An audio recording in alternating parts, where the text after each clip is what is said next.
Welcome to Samba Samba. Enjoy the video. In this video, I will explain how to program your Toyota Corolla key fob. First, gather all key fobs you wish to program, including any existing ones. Make sure the driver's door is open and unlocked, while all other doors are securely closed. This initial setup is crucial for entering the vehicle's programming mode correctly and efficiently. Having everything ready saves time and ensures a smooth process. To begin, insert and remove your ignition key twice within 5 seconds.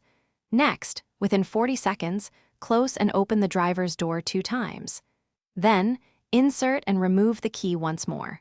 Follow this by closing and opening the driver's door 2 additional times.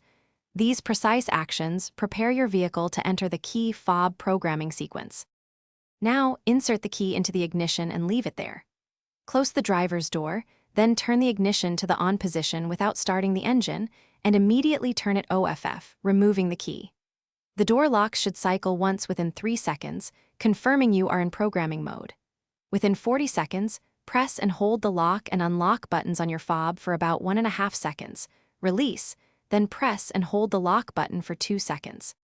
After pressing the lock button, the door lock should cycle once, indicating your key fob is successfully programmed. If they cycle twice, repeat the fob button sequence. For any additional key fobs, repeat the same lock and unlock button procedure within the 40-second window. To exit programming mode, simply open the driver's door. Finally, test all your programmed key fobs to ensure they function correctly. Thanks for watching. Consider subscribing if we helped you.